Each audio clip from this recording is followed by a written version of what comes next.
This is Dave Meltzer with Entrepreneur, the Playbook. And I am so excited. We're going to come with you with a lot of energy because you got two marketing people getting together, giving you great ideas on branding and promoting and amplifying. Amy Porterfield, she is the host and top-rated online marketing made easy podcast. So she's a podcaster like me, creator of the Digital Course Academy and the List Builder Society, speaker, and of course, extraordinary business coach.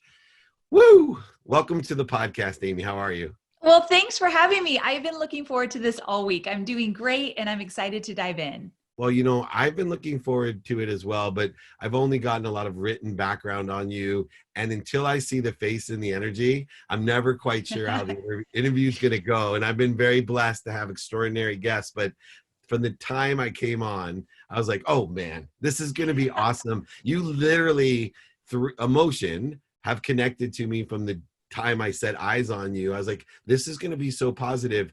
I know in marketing, that's our main objective, is have an emotional connection. What are some of the things you've learned in your career and you teach about connecting on emotion with people?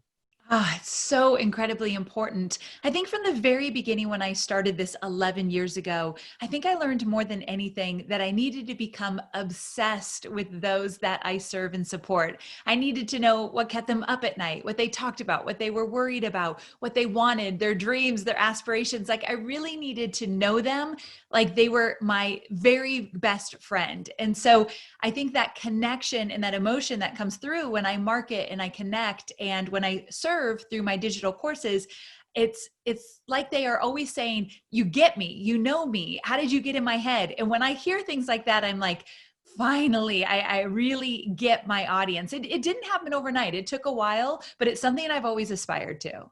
It's awesome because it's one thing to be more interested than interesting, which you obviously are, and do your homework and learn and ask questions. But there's the Jerry Maguire side of it too, of you had me at hello. And I believe in a certain energetic frequency that we tie to brand solutions, services, your academy, your podcast, your books, when you step on a stage. And I call it. And there's certain people that have it. And do you think that that can be a developed trait, the energetic side, this emotional connection that we put out, this charisma, albeit or called in products and solutions, this attraction? Do you think that we can practice and evolve that, or it's just something that you're born with?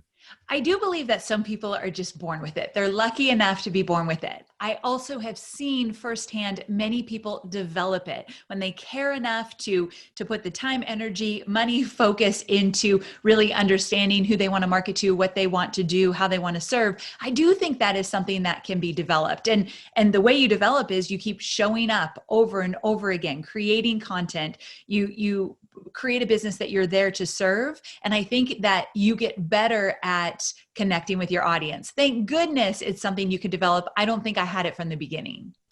And you have developed into quite a mentor as well. But I know younger mentors aren't born with being a mentor because it takes situational knowledge, experience, advice, and most importantly, I call it the dummy tax. If you haven't made the mistakes and learned and paid the dummy tax, you're not going to be a great mentor yourself. I think that's what made me such an extraordinary mentor, is I've paid more dummy tax than most people on earth. Now, one of your mentors, though, has paid a lot of dummy tax, and he's also one of my mentors. What influence did Tony Robbins have on not only your career, but your perspective of being an entrepreneur in the space? Yeah. So for over 7 years, I got to work as the content director for the Tony Robbins organization. And I was so fortunate because I got to pitch and catch with Tony, work in his space, create and work on the content that he would deliver on stage and in his digital courses.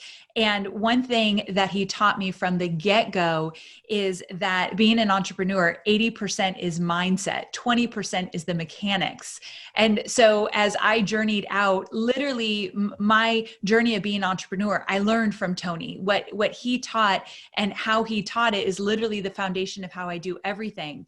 And so it's that 80% mindset, having to constantly work on how I think, how I feel, and what I put out into my content based on my own experiences. All of that came from his learnings. And I think one more thing I took from him is this idea of being resourceful. Like everything I do, I know I can figure out one way or another. He's the most resourceful person I have ever met. And he doesn't always just throw money to it to make it work. He's creative and he's thoughtful in what he does. And as an entrepreneur, there's never been a day that I thought I couldn't do it. I think that mindset has helped me immensely. I haven't always reached those goals, but there's something inside me that's like, I'll figure this out one way or another. That has helped me immensely. And Tony has helped me immensely as well with that, because he talks about mindset, heart set, and stomach set. Yes. And all three together equal this confidence, right? And there's not one day, and I joked around, but I was with one of Tony's partners, Dean, and Tony Love Dean. with their new mastermind helping out as well. And wasn't comfortable or confident selling off of stage. Now, obviously, Tony has sold off stage for years. Dean sells better than anyone I know off of stage, huge dollar, ticket items. And, the greatest thing those guys told me, and they started naming names, and they said, Dave, tell me who you've bought stuff from. And I said, well, Tony, I bought your stuff when I was young. I had cassette tapes in my trunk that I listened to all day long. And he said, and, if I didn't sell those to you, would your life be the same? And I said, not even close. And the same hold true for Dr. Wayne Dyer and several other people that I bought on PBS or off stage. And it was such an interesting lesson for me, because I had separated myself as superior to my own mentors because I thought there was some honor in not sell. And then once I realized I can sell things as long as I'm a profit center. And that confidence to be a profit center, meaning you've talked several times about providing value and service and of being of service in promotion and elevation of others. When you have the confidence, not just to sell, but the confidence that what you're doing is giving. Because if I sell you something for $20 and I know you're going to make $100, I've just given you $80. And that was a key lesson. Beyond confidence, though, consistency is so important. And I see you as one of the younger entrepreneurs, successful entrepreneurs that really understand consistency. What's your strategy with consistency, or the importance of it? I haven't always been consistent, and I felt the pain of it in the first 2 years of my business. So when I started a blog and then I eventually podcasting, I would just do it maybe once a month when I had time. I was busy. I was helping clients. I was trying to make things work. So my creation of content was not a consistent thing I did. And I really struggled. So when I created my podcast, I turned to a friend and said, this isn't working. This is way too much time and energy for the impact that it's making. For my podcast, I wasn't hardly getting any downloads. And he said, you need to be showing up every single week, new podcast every single week, come rain or shine. So your audience knows when you're going to show up, and the content you create on a weekly basis, they start to understand how to engage with you, how you are their go-to source. They know when to go to you and how to go to you, because there you are showing up with the consistent content every week. They kind of know how to be in your world. And so the minute I moved to a weekly podcast, everything changed. And that consistency showed me, holy cow, if it works here, maybe it works for other areas of my business. And it really did. I've been around for 11 years in the online marketing business, and I've seen people come and go. And those that I loved from the minute I got on the scene, when I left my corporate job into this, they are still around because they show up every single week with new content. It makes a huge difference. Yeah, I even push people to do every day. And wow, that's big time. It is. It makes a huge difference. But the interesting component of doing something every day or every week with that consistency, especially in building your brand, one of the key lessons is humility. And there's two sides of humility to me. One is, how can I be of service or of value? But I think the larger side for humility for me was asking for help and being able to vote for what I wanted. And I think, that lesson of humility still is one that I progress and practice. How has humility helped you build your brand as well as your clients? It's interesting because I teach people how to create digital courses, take their expertise, their knowledge, their know-how, and turn that into a digital course that they could sell online over and over again. I've taught it for many years, but where I really hit the mark with my audience, when they really start to pay attention, is when I talk about my failed launches. Like the first time I ever launched something and I thought I'd make millions because I saw Tony make millions and other people I consulted with make millions. And I launched my first digital course and made a whopping $267. And I was crushed. I did everything wrong looking back. But when I talk about that story and how I felt and how it really, really hit me, like I'm going to have to go back to my job. I'm not cut out to be an entrepreneur. When I talk about how I felt terrible afterwards, my audience realizes, wait a second, if she has a multi-million-dollar business now, but she started out right where I'm at, maybe I have the ability to do so as well. I have this mission in my business that I want to be an example of what is possible. And I can't do that without sharing the crash and burns and being humble in that way. So it's really truly shaped my business, and it's put me on the map to be a go-to source because I think people realize I'm real and I came from where they're at right now. So it's a huge part of what I do. What's so interesting too about what you do is, I'm a marketer for years. So back when there was no internet at all. In fact, I started my career out of law school in the internet when it was very, very slow and DOS, and you carried around a Wow. computer on a luggage cart in 1992 is when I started my career, and built a career in the internet. But the interesting thing is that you still utilize email as a major component to market. Now, I still use in-person, on the phone, email, all media, radio, print, TV, and social media, because I see social platforms as an amplifier to everything real. Like Shakespeare said, the world is our stage. But I really am interested because you talk about these communities, and if we can replicate how you build your email list, because it's not necessarily the number of emails that you have, it's the relationship to the community. And regardless whether it's email, in-person, phone, or media, if you don't have that relationship, then people aren't going to respond. And I would love your perspective on how to get people to respond. 80% of the people never respond if you're lucky. And so those people that have learned to get people to respond can then transition interest and have a chance to articulate their value. What is your secret to getting people to respond?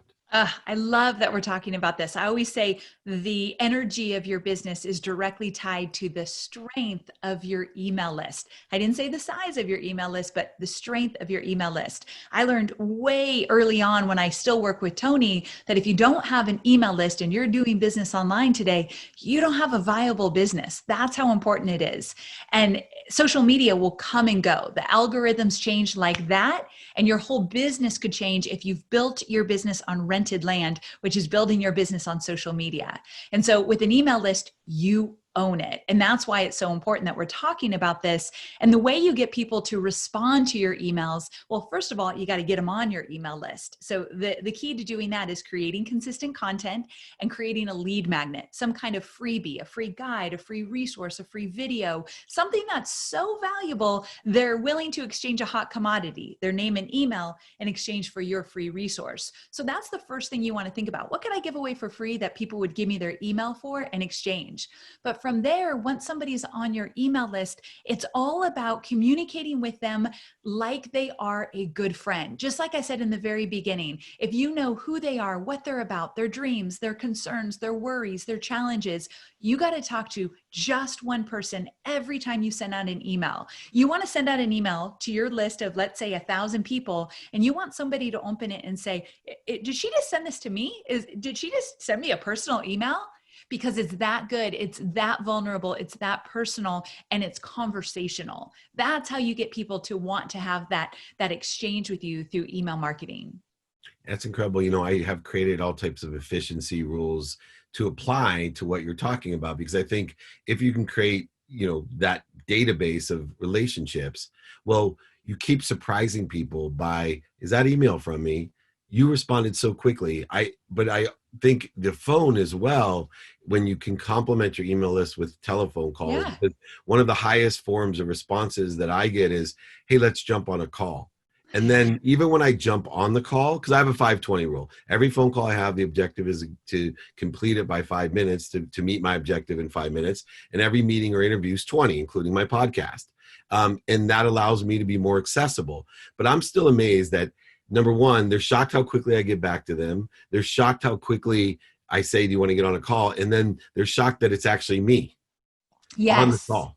And I think to build that relationship, that if I'm going to make the effort, I find that people are lazy, that they go through the effort. And some people have these beautiful relationships initially, and then they think, I've done my job and I'm just going to send them through an automated funnel. And they actually end up, I think, ruining their brand more than helping it. How important is it through any of those aspects that I said to own the customer, meaning own the relationship over selling anything? 1,000,000%. I always think about your email list. And let's say you have 500 people on your email list and you think, well, that's not a lot of people. Other people have hundreds of thousands. Well, invite all 500 people to your house and all of a sudden they can't fit in your house because it's a lot of people. And each of the names and emails on your list are a human being. And so really treating everybody with love and respect and take a moment to give them the attention they need so they feel seen and heard, you will be creating a customer for life. Even if you don't get on the phone with them, which I think is awesome that you're doing that, even if you send out an email to your list and have them respond and you reply back, like ask them a question and say, look, I'm going to reply back to everyone that responds, and you get in there and take 5 minutes to do so, it means everything. I think we've lost a little bit of that human connection. And so the more you do it, you literally shine above all of your competition. And you can't match the frequency we talked about. And we're going to end here. I got on this podcast and you lit my screen up, right? And I think that frequency carries you. If it's an automated return, it doesn't have your frequency. If it's you, it has your frequency. And even though if I got a text back from you or an email back from you, it's how you made me feel, right? And so if you've had this way through your video or your training or your speaking or your book or what other form of content that you've created that has created that connection, you want them to remember how they felt about it. And people Yes. will remember how they feel, as Michelangelo said. And you have that blessing. Now, last question, which a lot of people ask me, as I look through your resume, history, and experience, you do so many different things. Which one is your favorite of all, from Uh, podcasting, books, speaker, coaching, academy, build lists, whatever else you do, mom? I don't know. What's your favorite activity to get paid for? Okay, my favorite, hands down, I don't even need to think about it, is creating digital courses. I believe that digital courses give you the freedom of making as much money as you want, the freedom to work whenever, wherever, and however you want, and the freedom to build a business in the way that you want. If you create one digital course based on your expertise, your knowledge, your know-how, and believe me, I believe everybody has a digital course in them. So if you create one digital course, you could sell it over and over and over again. I've seen my students not only make so much money in their business selling their expertise through a digital course, but they also create a business and a lifestyle they love because it gives you that freedom. So hands down, I believe everybody does have a digital course in them. All you need to do is have gotten results for yourself or somebody else, and you could teach that inside of a digital course. So with that, it's my favorite thing to do in my business, and it's my favorite thing to teach other people how to do in theirs so they could create an online business based on a digital course. That was not the one I thought you were going to pick, but I'm amazed and I appreciate that. Mine is by far doing these podcasts, especially when I have a guest like you, Ah, sharing their playbook of something that can change people's lives. And your playbook truly will change people's lives. It'll allow them to make more money, help more people, and have more fun. And you have articulated that in such a brilliant manner. I look forward to doing more things with you, sharing your advice as well, and utilizing what you know. I, of course, am available to you. Thank you so much. Amy Porterfield here with David Meltzer on Entrepreneurs, the Playbook.